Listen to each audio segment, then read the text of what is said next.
So this week's topic of Emunah Mondays was identifying the answers that nobody can answer. And before we begin, the class is actually dedicated to a couple names. I'll repeat them. I'll say them now, and I'll repeat them at the end as well. So it's in honor and dedicated to a Leuliei Nishmat for Gabrielle, Messouda, Bat Sarah, and Roger Asher Ben Marcel. May both their neshamas have the ultimate aliyah. As well as a Refuah Shalema for Ora, Bat Shayna. May she have an immediate, full Refuah Shalema. So the reason I chose this topic, and it seems very weird, or it doesn't really make sense, identifying the answers nobody can answer. You don't really answer answers, and it's in reference to the answers that nobody's going to answer. No one's going to tell you. It's like that. You walk around and you ask these questions, whether it's childhood questions of why I had to suffer this way and this and that. It's answers that nobody can, and nobody will answer that question for you. It's just something that, if anything, they're telling you, there is no answer, or don't get held up on that, on not having an answer right now. And they're right, that you shouldn't get held up on these kind of answers, because it's going to prevent you from moving forward. So put it on the back burner and just continue life, and you'll never know. Just eventually you'll forget about it. That's what they hope. But the truth is, you never really forget. And that's where trauma is actually birthed from. It's from things that weren't dealt with. They were never dealt with. They're honestly just being put on the back burner, and they're coming up. And you're reacting based on them still being in the picture, but in the background.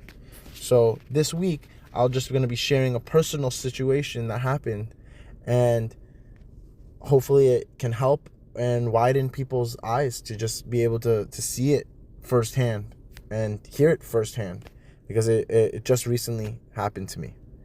So the situation was, Gabby, who's the young girl that I visited every single day for almost 10 months, and got over 75 to about 100 of my fellow friends and young adults to go and visit on a daily basis, unfortunately passed away last week, 2 weeks ago. And it was extremely difficult. And I went to the Shiva, and I was just crying and having my own moments. And a Rebbitzin came over. It was very late at night. And she came over and asked me to sit down. And I went ahead and sat down. And she opened up with asking a question, but she stated at the end of it saying, if it's too personal, you don't have to answer. So I was like, no, it's okay. What's the question? And she asked the question of, why did you go to the extent that you did for Gabby? Why did you visit her to the extent that you did? Almost 10 months, every single day. That's not normal. It's not normal. So she wanted to know the reason behind it, what fueled it. And the truth is, I really didn't know. There wasn't really any fuel that I knew of. I was going to go with the generic answer that I've been giving people, whenever anybody asked, oh, why do you go visit Gabby? I would say, I felt like, I was put in a very similar scenario of feeling alone, feeling injured, feeling incapacitated, and not having visitors. And I wanted to make sure that she would have visitors. Very fair answer, But she asked it to a whole different extent. She asked, why did I go to the extent that I did? And nobody really ever asked me that question. I never really gave it any thought. So when I started answering the question, as if it was the generic answer. And in the middle, it made me realize. It was like, wow. And I came up with this and I understood exactly what it was. And I stated that when I first was visiting Gabby, my intention was not to go every day. It wasn't. But the minute I heard about her scenario, and I met her, and I got to see her reactions to the visitors, everything started clicking. So I was in a really bad motorcycle accident almost 4 years ago. And I never understood why. Why me? What did I ever do? Why did I deserve this? I had that question, why? It lingered in my head, for over 3 years. Throughout the whole recovery, throughout the bounce up, throughout even creating Emunah Mondays, still had that thing just lingering, And the truth is, I never got an answer to it. Rabbis would say there's no answer to it. My mom, family would just, like friends would just say, don't get held up on it, of finding that answer. And the truth is, they're right. I shouldn't have, and I didn't. And I put it on the back burner, but it was still always there. It was still lingering. And I expressed when I visited Gabby, I got the answer that I was searching for. And it made me realize that I was asking a why. Why this? Why that? Why this happened to me? And I was asking the wrong question. So obviously I was getting no answer. It's like plugging in a code into a computer, but it's not a real code. It's not a code. So you're getting an error message. And it's like I was asking the wrong question. It wasn't a why. It was a who. But I went for 3 years asking why, and getting frustrated that I'm not finding answers. When the truth is, all I was doing was asking the wrong question. It wasn't a why. It was a who.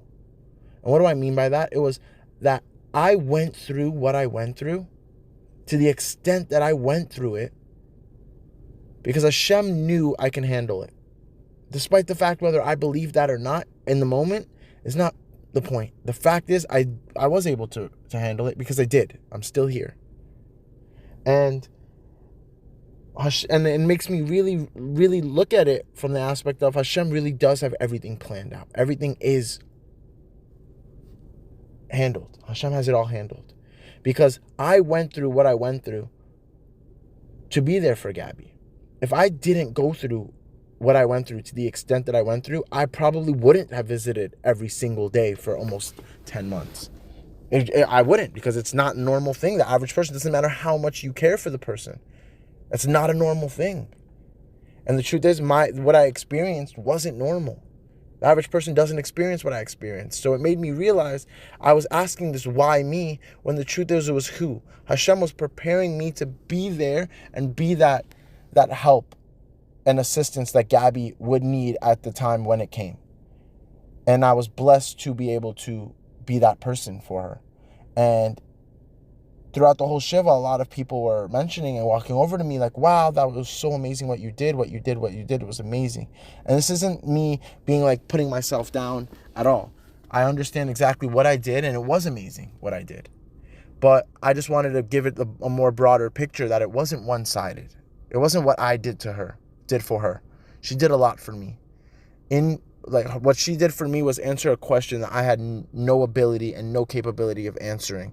For over 3 years, I had to live with it. And when I met her, I got the answer. And it just goes to show, like, you might go through your entire life asking these questions, but the truth is you are the answer. I was the answer. I answered my own question through my actions. I allowed Gabby to be my answer. I looked at Gabby and I realized that is the answer. Gabby's the answer. I went through what I went through to be able to be here right now for Gabby in this moment. Get the laughs out of her, the smiles.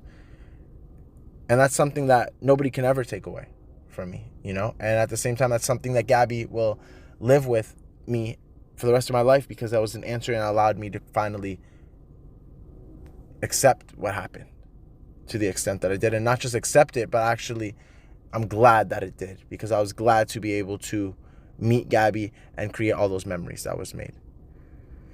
So in regards to that, every single person can apply that into their life. It just takes that you need to sit down and you need to address it and benefit it and take something so negative and find the benefit towards it. And it is a possibility. It's not easy, but it will pay off. And that was this week's topic of Emunah Mondays. And the class again was dedicated to a Leuliei Nishmat for Gabrielle Messouda bat Sarah and Roger Asher ben Marcel. May both their neshamas have the ultimate aliyah, as well as a Refuah Shalema for Ora bat Shayna. May she have an immediate Refuah Shalema. Thank you so much.